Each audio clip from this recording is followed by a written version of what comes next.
Dans cette quatrième partie, nous allons étudier les transferts de charge de ma structure.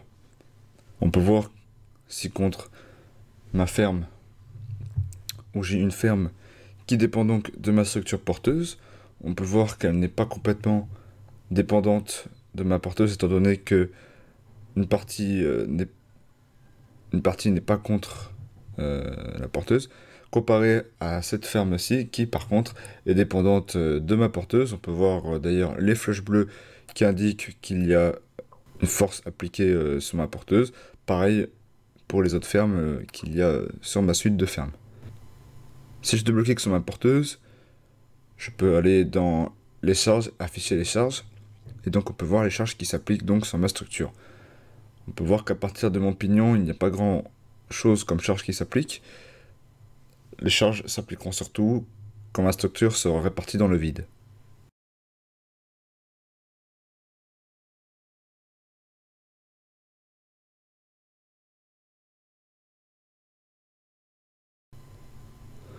On peut donc voir ma structure qui est donc dépendante de mes fermes, ce qui compte, car mes fermes ne peuvent pas être positionnées s'il n'y a pas de porteuse. Comme je l'ai expliqué dans l'exercice précédent, il faut qu'on calcule nos fermes en premier par rapport à nos porteuses. On peut voir dans la section de structure, on m'a désigné donc mes empanons, mon arrêtier, mes fermes de groupe et mes courantes, qui sont l'ordre à suivre pour calculer mes fermes lors du calcul. On peut voir dans ce schéma donc mes fermes qui sont désignées en rouge qui sont portées par mes porteuses qui sont en jaune et mes fermes indépendantes qui sont violettes. Mes fermes indépendantes qui sont violettes sont indépendantes puisqu'elles possèdent deux pignons et donc ne dépendent pas d'autres structures comme une porteuse pour les soutenir. D'autre part, mes fermes qui sont en rouge doivent être supportées par mes porteuses qui sont en jaune. C'est pour cela qu'il faut d'abord calculer mes fermes non portées en premier et mes porteuses après.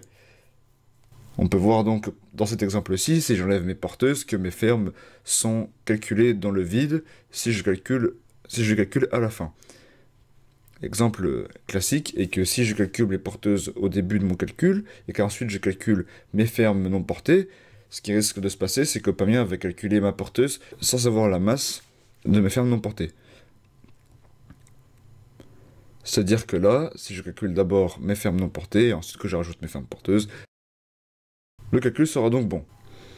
Et donc là, on peut voir Manu, qui est ma ferme principale de ma structure et qui donc supporte mes fermes du milieu principalement. Pour le calcul, il est donc nécessaire de suivre cet ordre si vous voulez avoir un bon échange et ne pas avoir d'erreur de calcul.